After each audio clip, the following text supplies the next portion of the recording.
A short summary of How Highly Effective People Speak by Peter D. Andrei, summarized and read to you by the Inner Revolution, saving you time on your journey to wisdom.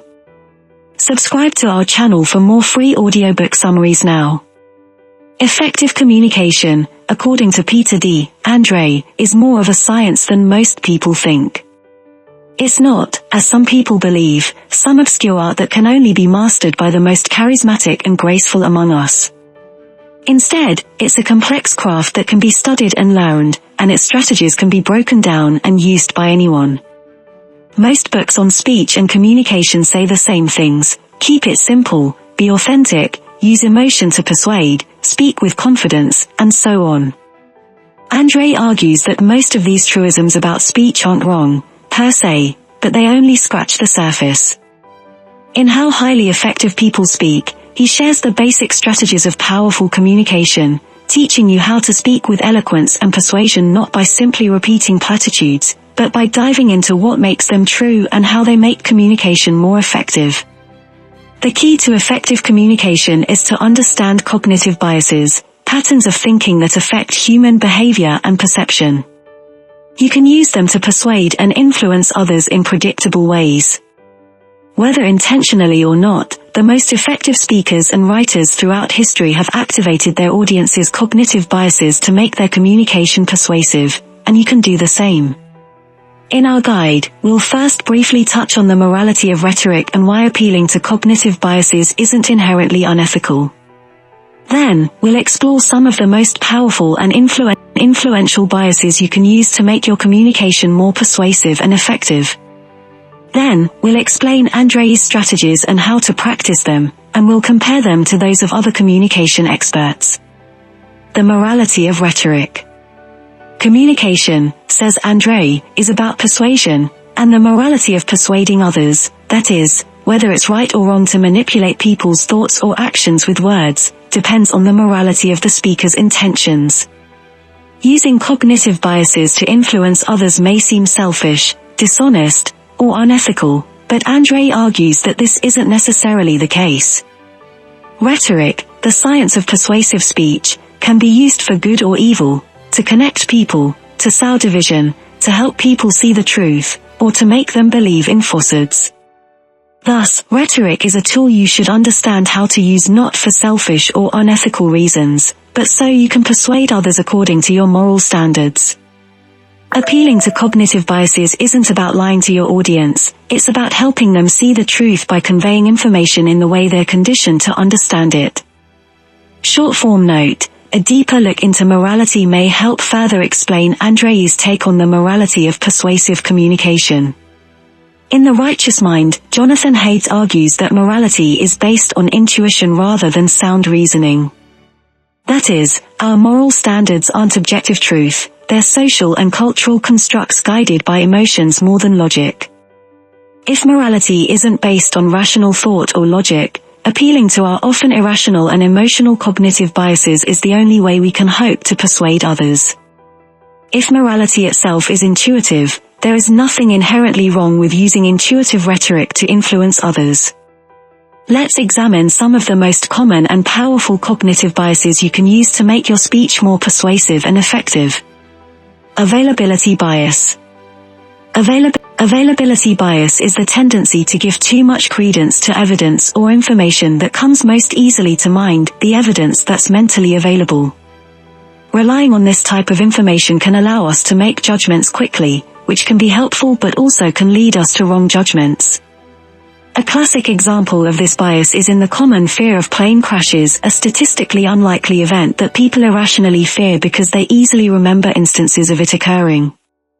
When you step foot on a plane, you might remember the news story you heard of a plane crash.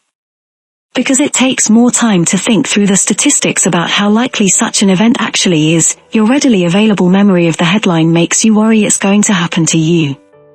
What makes availability bias so widespread and powerful? The availability bias was first researched by Amos Tversky and Daniel Kahneman in the 1970s, and their book Thinking, Fast and Slow provides some more insight into the causes, effects, and potential remedies of this bias. They write that a big driver of availability bias is the media, which often overemphasize the importance of a relatively insignificant event like a plane crash. A plane crash is, of course, tragic, but no less tragic than the estimated 3,700 daily deaths due to car accidents. But since car accidents are much more common, they are much less likely to become a big news story and cause global fear and panic. Tversky and Kahneman also write that you're more susceptible to availability bias under certain conditions, such as when you're in a good mood, when you're an amateur in a field, or when you feel powerful or successful. Being aware of this enhanced susceptibility can help you avoid falling victim to the availability bias, but you can also use it in your communication. If your speech makes the audience feel good or powerful, it'll be more persuasive. If you're writing about a topic in which the audience isn't well informed, it'll have a greater effect. According to Andrei, if you want your communication to be unforgettable, and thus the most readily available, it should be emotional, simple, and vivid. He offers several strategies to imbue your speech or writing with these qualities. Use compelling narratives. One of the most effective ways to make your speech emotionally stimulating is to use powerful storytelling, appealing to narrative bias. People understand the world through stories. It's how we learn and how our ancestors passed down information over thousands of years. When an argument is presented as a story, we relate to the people in the story and imagine what it would be like if the same things happened to us. For example, when we read a news story of a plane crash, we think about how afraid the passengers must have been, and then we feel afraid ourselves. Experiencing it mentally like this makes it more memorable. Short form note: psychologists argue that narrative bias comes from our desire to find meaning in the world and to make the random and chaotic more coherent and explainable. This can be helpful in many situations. For example, when you reframe a painful memory into a more understandable and less painful story, it can be psychologically beneficial, like if you come up with a story to explain why your ex broke up with you. But narrative bias can also be harmful, like when you tell yourself you failed at a task because you're inferior when it was actually due to randomness. To make your stories as emotionally compelling as possible, Andrei recommends telling a story about a single person. This makes it even easier for the listener to imagine themselves in the story. Let's say you're making a speech about reducing the effects of pollution on a small town near a factory. You could just provide all the facts: the higher percentages of illness, the levels of toxins in the drinking water before and after the factory was built, and the economic damage to the town. Or, more effectively, you could tell a story about one person in the town, for instance, a single mom who got sick, had to stop working, and could no longer afford to take proper care of herself and her children. Then, when the audience is emotionally captivated, you might add in the statistics about illness percentages or toxin levels to drive the point home. This narrative-structured speech is more likely to resonate with the audience than simply stating the facts or even telling a story about how the town as a whole was affected. Further tips on emotional storytelling: other public speaking experts go into more detail on how to make a story compelling. In Talk Like TED, Carmine Gallo recommends imbuing a story with the following characteristics: rich detail. A detailed story is more immersive, making the audience feel like they're experiencing it firsthand. This might be another reason the quantitative details that Andrei recommends work to enhance a story. Surprise. An element of surprise in a story will keep the audience from becoming bored and losing interest in what you're saying. Mystery. Like a surprising story, a mystery will keep the audience guessing and engaged. People are naturally drawn to a story with an unknown outcome. Adversity. People also love having someone or something to root for. If your story has a hero trying to overcome adversity or defeat a villain, the audience will find it more interesting and feel more compelled to listen. Though Andrei recommends telling a story about a single person instead of a group of people, Gallo adds that telling 3 distinct stories can be even more persuasive, because 3 stories can drive the point home. But he recommends limiting yourself to 3 so that you keep your audience's attention, which echoes Andrei's next strategy of keeping your message simple. Convey a simple message. Another way to use the availability bias is to simplify your communication, Andrei writes. If your message is complex or difficult to understand, it won't be as easy for people to recall this information later. At the end of your speech or essay, the audience should know exactly what they learned and what information they can take away from it. To achieve this, provide the most important information as clearly as possible. Remove unnecessary details from a story or any information that makes your message less clear.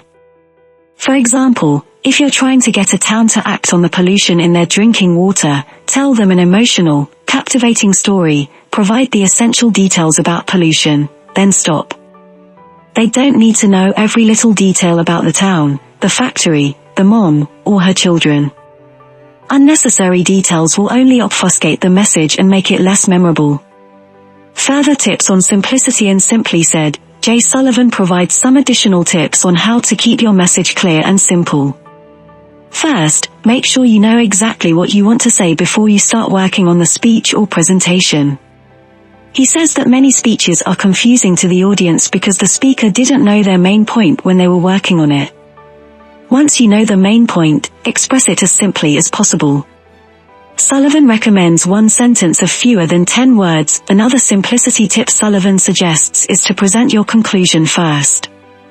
This makes your presentation easier for the audience to follow as they will have the context for the rest of the speech. If you withhold the conclusion until the end of your presentation, the audience will struggle to understand the point of your presentation and be more likely to lose interest. This is another way to understand Andrei's suggestion to provide your most important information early. Use imagery. Andrei explains that using imagery is an effective way to make your communication more memorable. This is because memories based on visual perceptions stick out more clearly in our minds, so they'll provoke a stronger emotional reaction and be easier to recall later. If possible, use pictures or other images in your speeches and writing. If you're giving a presentation and can use a television or other technology to project images on a screen, use it. If you don't have a way to project images, use visual imagery in your speech. Paint a picture with your words by including visual details in your story or visual metaphors in your explanations. In the example of the single mom who's sick, describe physical details of the mom and her struggles. People will be more likely to remember her story and be moved into action by your words. Further tips on the use of imagery and other senses. Andrei focuses on using visual imagery, but others note that painting a picture can involve more senses than just sight. In Talk Like TED, Carmine Gallo recommends that you incorporate multiple senses in your presentation to capture your audience's attention. If you're giving a speech, you might use sounds other than your voice. Use an audio or video recording of someone else speaking, for example. If communicating in the written form, you could use descriptive language that activates the reader's sense of hearing. Gallo also provides additional tips on how to best use images and slides in your presentation. He advises using a combination of short phrases and images, as studies show that people are much more likely to retain information if they hear it and see it at the same time. For images, Gallo says that you limit the number of charts you use. People won't tire of seeing photographs, but they will get sick of seeing slide after slide of charts in your presentation. If possible, Gallo also recommends appealing to the audience's sense of touch. If you're making a sales pitch for a tangible item, pass around a prototype. If you're pitching an idea, try to simulate the sense of touch by getting the audience to imagine what it's like to touch or feel something related to your idea. Attribute substitution.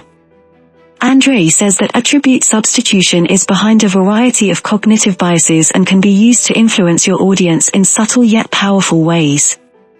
Attribute substitution is the tendency for people to replace a complex judgment or problem with an easier one. In other words, they substitute an attribute that's difficult to measure with a simpler one. For example, deciding whom to vote for in a democratic election can be a difficult decision. Many people, instead of reviewing the policies of every person on a ballot, simply vote for the candidates who represent their chosen political party. They substitute a complex judgment with a much easier one. Short form note: some researchers argue that attribute substitution is a form of unintentional intellectual laziness. We tend to take the easier intellectual route when making decisions. But one study found that although people intuitively avoid thinking about hard questions and instead think about easy ones, most people are aware of when they do this, suggesting we at least acknowledge that we're taking mental shortcuts when making many decisions. Use emotions as replacement attributes. Andrei contends that appealing to your audience's emotions, one of the most common and effective persuasive techniques, is a form of attribute substitution. Instead of asking ourselves, is this message true? Or is it in my best interest to buy this product? Audiences ask, how does this message or product make me feel? If it makes them feel good, they are more likely to approve of a message or purchase a product. If the idea of attracting a romantic partner makes them feel good, they'll be motivated to buy an electric toothbrush described as a tool to increase their attractiveness. Pathos, storytelling, and tribalism appealing to emotions, or pathos, is one of the 3 Aristotelian modes of persuasion, along with logos, appealing to logic, and ethos, appealing to ethics. In Thank You for Arguing, rhetoric expert J. Heinrichs writes that because our emotions are stronger than our logical or ethical rationale, using pathos is the most effective way to move an audience into action. Like Andrei, Heinrichs argues that telling a vivid story is a great way to move your audience emotionally. You can appeal to emotions without storytelling, however. For instance, Heinrichs argues that one of the best ways to evoke strong emotions is to appeal to our tribalistic tendencies. People feel loyalty to the group they're in, whether it be their country, city, school, or any other community they are part of. If your communication can make the audience feel like they're part of a group, or that their group is being negatively affected in some way, they will have strong emotional reactions and be more willing to act on your words. Provide abundant evidence. Andrei argues that people strongly prefer to see evidence supporting a claim, and you can use this preference to make your argument more convincing even if the evidence doesn't actually prove your point. This is because people conflate the existence of evidence with the strength of evidence. Of course, it's best if your evidence is strong and accurate, but simply providing evidence is often enough to seem convincing. Further, if you can provide abundant evidence, it will make the argument seem even more valid. For example, if you provide 4 sources rather than one supporting your claim that lower corporate taxes are good for the economy, the audience will be more likely to believe it. Statistical versus anecdotal evidence rhetoricians point out that every argument is based on some kind of evidence, so it's only natural that people are drawn to arguments that present this evidence explicitly. Though Andrei seems to be pointing to statistical evidence in this section, the use of storytelling to prove a point or back a claim is also a form of evidence, namely anecdotal evidence. So which form of evidence is more persuasive? A 2020 study tried to answer this question and found that it depends on the emotional weight of the topic or situation. If a claim resonates emotionally, if it involves a serious threat, is health-related, or affects one personally, people are more likely to be persuaded by anecdotal evidence. If the situation doesn't personally affect someone or trigger strong emotions, they are more likely to find statistical evidence more persuasive. An example is the public response to the COVID-19 pandemic, a situation that was threatening, health-related, and personally affected virtually everyone on the planet. Though there were mountains of statistical evidence surrounding the pandemic, many people's opinions on COVID-19 were impacted most by their personal experience. Present social proof. Another common cognitive bias Andrei points out is our over-reliance on the actions and opinions of others to dictate our own. When we rely on social proof, we substitute how others think or behave with how we should think or behave. An ad that claims 9 out of 10 dentists recommend this product is using social proof, as is a politician who says 80% of Americans support this bill. Presenting social proof like this will validate your argument in your audience's eyes. Short form note: in Influence, Robert Cialdini, who coined the term social proof, delves further into this cognitive bias. He states that relying on others to dictate thoughts and behaviors generally serves us pretty well. Usually, it leads to appropriate decisions and saves us a lot of time and effort. However, this instinct to rely on social proof can lead to harmful consequences, such as when we act on deceptive or manufactured social proof or when the actions of a group go against the standards of the individual. To avoid these negative consequences of social proof, Cialdini recommends taking the time to assess group behavior and to apply individual judgment when necessary. The anchoring bias. The anchoring bias, also known as the anchoring effect, is the tendency for a person's decisions to be excessively influenced by an initial reference point, or anchor. For example, when purchasing a new oven, if the first oven you like is priced at $1,200, that price is going to affect your perception for the rest of your shopping experience. When you see a similar oven for $800, it's going to seem like a great deal even if it isn't. The anchoring bias is largely due to our relative perception of the world. We need a point of reference, a way to contextualize information, to understand what anything means. If the salary of a job you're applying for is $40,000, you can't do much with this information unless you compare it to what you make now, what the average salary for this particular job is, and the cost of living in your area. Without a point of reference and additional information, the number $40,000 is useless. As Andrei points out, you might be happy with earning $40,000 a year until you learn that someone with the same job is making $50,000. Short form note, the relativity of perception may also be a big factor in our prejudices. As Jennifer Eberhardt explains in Biased, our implicit racial biases, especially anti-black bias in the US, determine how we make decisions and even how we see the world. For example, if you grow up in an environment where you're only used to interacting with one race, you're more likely to experience the other race effect, in which you struggle to differentiate between faces of other races. In this case, your perception is relative to the environment you grew up in. Anchoring bias is a helpful tool in persuasive speech or writing, but you can also use it to your advantage in all sorts of interactions. Whether you're a politician persuading someone to vote for you, a new hire trying to negotiate a higher salary, or a salesperson trying to convince someone to buy a product, the anchoring bias can be used to great effect. Short form note, a salary negotiation may seem like the perfect time to use the anchoring bias, but experts suggest otherwise. Some say this is because being the first to inquire about money leaves a bad impression, so trying to be the first to insert an anchor in the negotiation may be off-putting. In What Color Is Your Parachute? Richard Nelson Bowles says that, for unknown reasons, whoever mentions a number first in salary negotiations usually loses, which suggests that the anchoring bias isn't always effective. Let's go over a few specific tactics Andrei suggests. Use relevant anchors to raise or lower expectations. This tactic involves setting an anchor that is directly related to the matter at hand.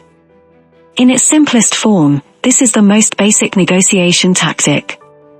If you want to buy something cheap, your original offer should be much lower than what you're willing to pay. If you're selling something, you start with a much higher price than you're willing to sell for. This tactic can be used in a variety of subtle ways. For example, if you're selling a product, you could anchor it with the price of the most expensive comparable product. Our competitor charges $120, we only charge $75, or the price before a discount. This originally cost $30, now it's only $18. This anchoring tactic can also be used in persuasive speech or writing. Let's say you're a mayor running for re-election. You start your speech by pointing out that the average annual economic growth in your city over the past 20 years is 1.4%. Then, you tell your audience that over your last 4 years as mayor, the annual growth rate has averaged over 3%. Because of the original anchor you set, your 3% will seem a lot more impressive to potential voters and you'll appear to be a more attractive candidate. Short form note, in Predictably Irrational, Dan orally argues that our tendency to use anchors in our lives can lead to a phenomenon known as self-herding, which is when you make a decision based on your own past behavior, which serves as the anchor for your future behavior. This can lead you to believe that your current behavior is a personal preference when really it's just a decision based on past decisions. To avoid self-herding, he recommends asking yourself how a certain preference came to be and if it's really worth the time and money you're spending on it. Use irrelevant anchors to raise or lower expectations.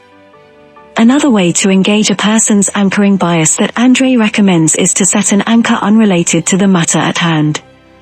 Let's say you work at a wine store and want to sell more expensive bottles of wine. Instead of anchoring with a higher original price, you can anchor customers with the price of an irrelevant, but expensive, item. For example, you might casually mention that a previous customer was carrying an $800 handbag. This puts a high dollar amount in the customer's head, and even though the handbag has nothing to do with what they're shopping for, they might still be affected by the number and be willing to fork over more money for a bottle of wine. Short form note: Dan orally explains that the anchoring bias works even when the prices or figures we use are completely arbitrary. He points to an experiment that found something as random as social security numbers can serve as an anchor for how much one is willing to pay for a good. In the experiment, participants were asked to write the last 2 digits of their social security number in the form of a price next to specific items and then write what they prefer to pay for each item. Those with higher social security numbers were willing to bid higher amounts than those with lower numbers. Zero risk bias. Andrei claims that people are irrationally biased toward ideas, products, or circumstances that carry no risk of failure or loss. We're extremely loss-averse creatures, and we'll often pay a hefty price to ensure we don't suffer the pain of losing something, whether it's our hard-earned money, our precious time, or our health and safety.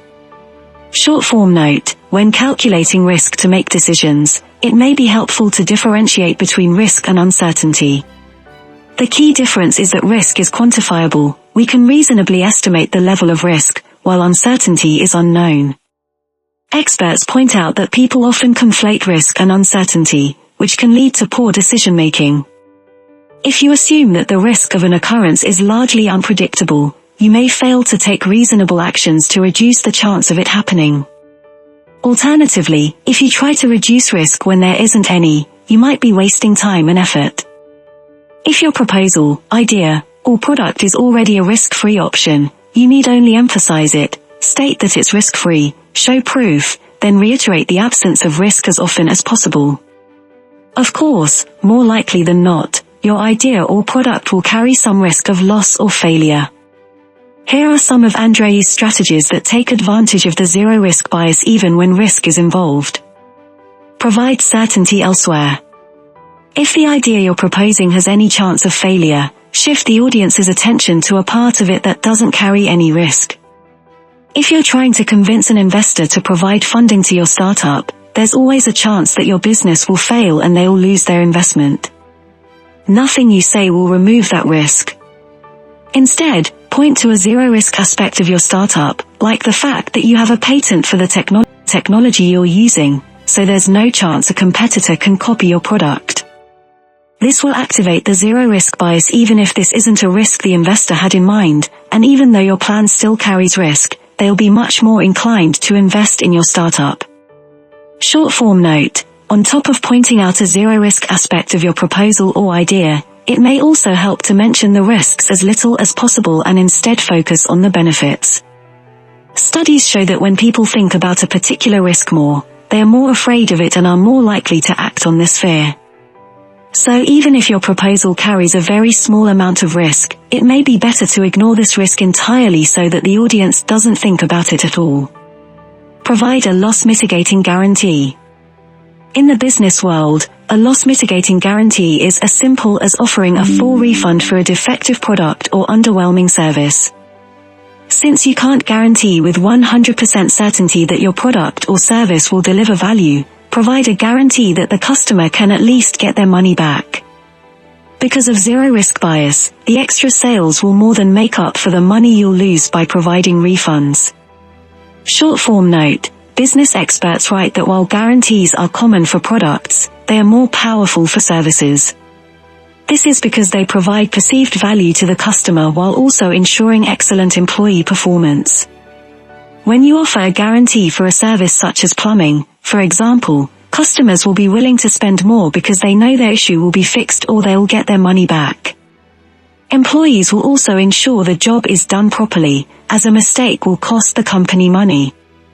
Further, employees will be more focused on the customer's definition of good service, which will also improve performance. The halo effect. The halo effect is the tendency for people to base their overall impression of a person on one observed quality, and Andrei argues you can use this bias to make yourself appear competent and trustworthy to your audience. Essentially, the halo effect is the bias that tells us that good first impressions do matter. The halo effect is the result of a combination of other cognitive biases, including the primacy effect, attribution substitution, and confirmation bias.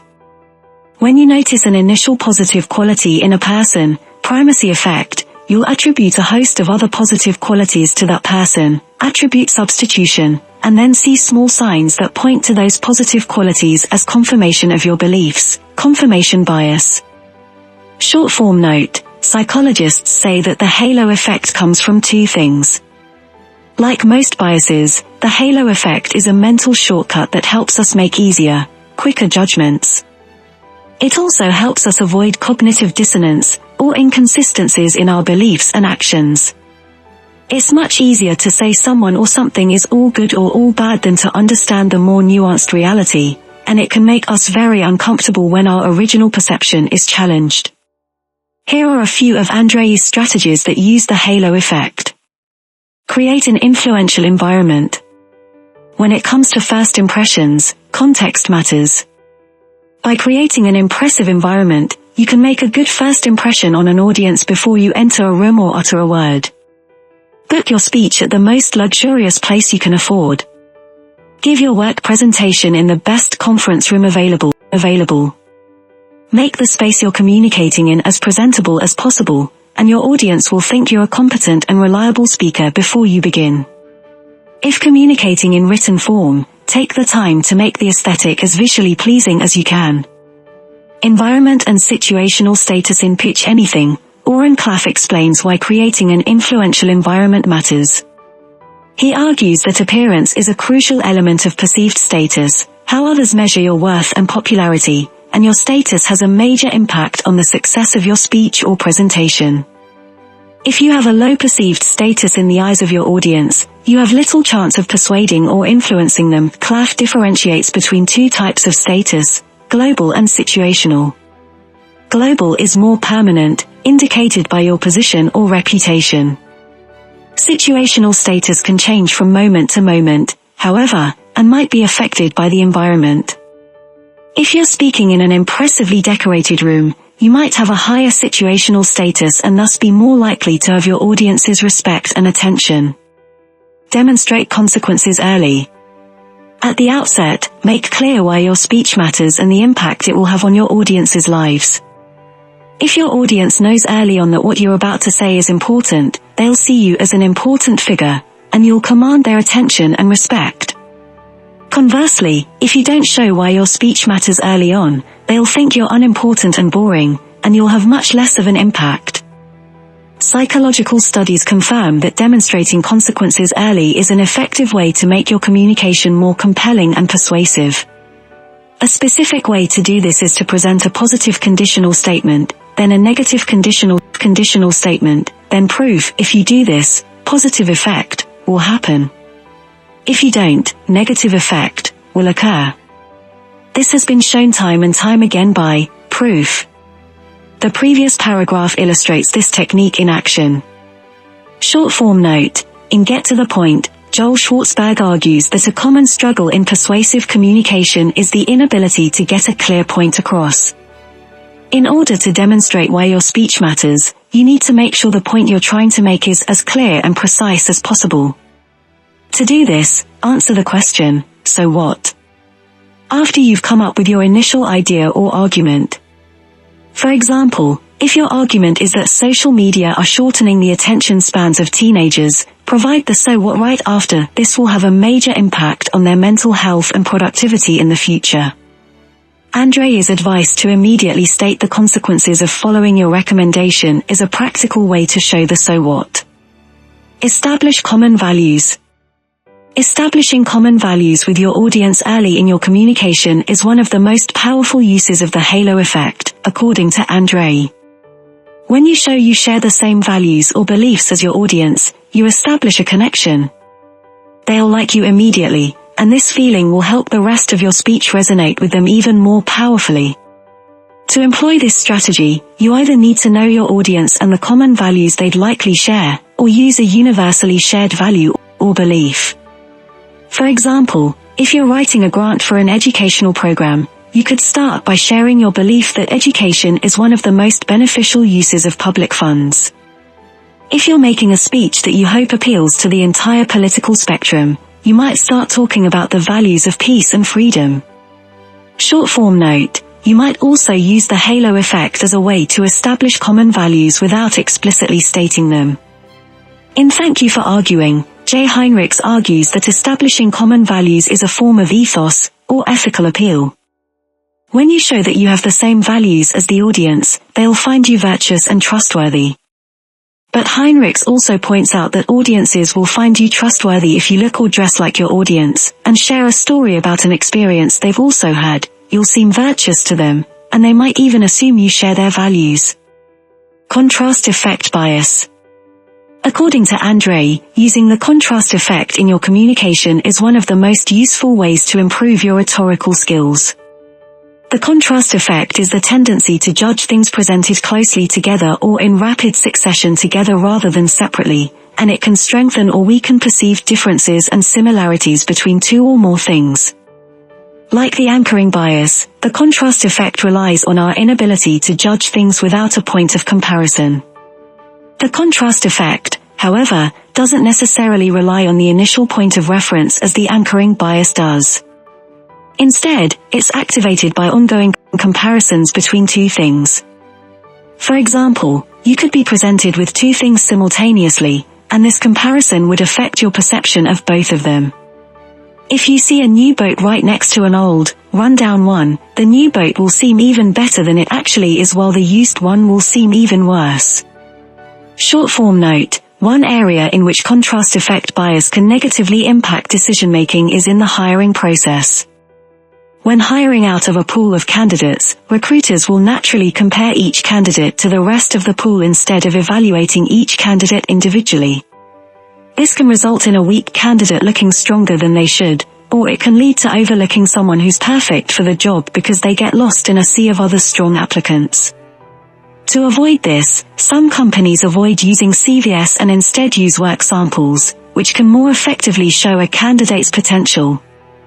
Andrei provides several examples of how you can use the contrast effect in your speech or writing to make it more persuasive. Use antithesis. Antithesis refers to presenting strongly contrasting or opposite ideas together for dramatic persuasive effect. Not, but. Andrei points out that President John F. Kennedy used this strategy to great effect in his famous line, "Ask not what your country can do for you, ask what you can do for your country."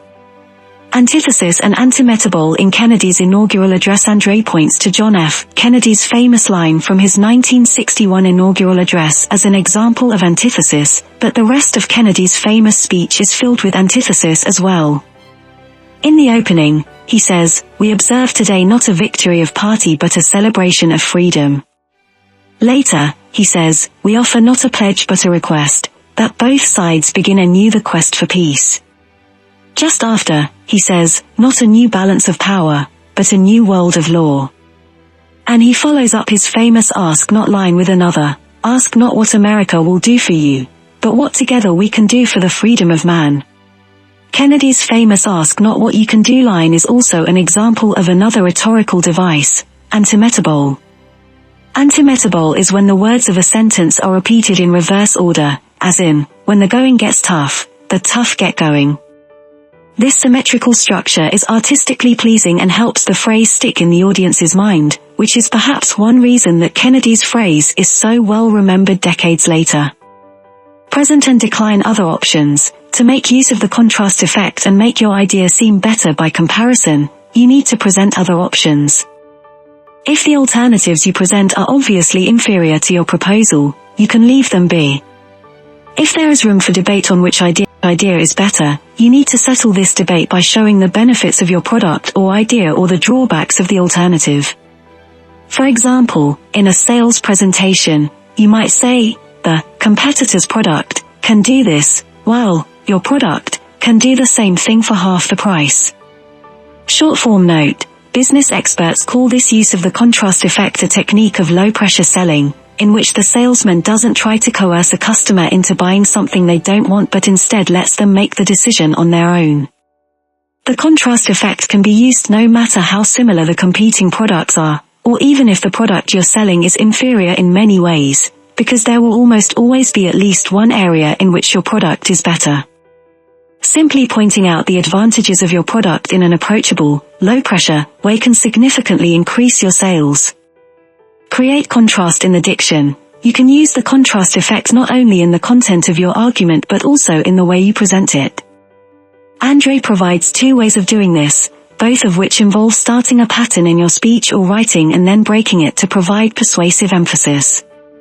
For example, speak quickly and loudly for a few sentences, then stop, slow down, and speak quietly when emphasizing a point. In writing, you could use a repetitive phrase and then break the pattern for emphasis. Renewable energy will give us healthier air, healthier water, healthier children, a healthier economy, a healthier planet. Oil gives us pollution, greed, and war. Pattern breaking. How to use it and why it's effective. In TED Talks, Chris Anderson provides specific advice for how to vary your speech rate. He advises speaking more quickly when telling a story or anecdote because people can easily process information presented in this form. When explaining a theory or concept, slow down, as the audience will need time to fully understand and appreciate what you're saying. These pattern-breaking techniques may be effective because of the human brain's pattern-seeking tendency. Humans are wired to seek and find patterns, and some argue that our superior pattern processing is why we have such a strong capacity for reasoning, communication, and abstract thought. So when you establish a pattern and then break it, an audience will subconsciously notice this abrupt change because they're hardwired to.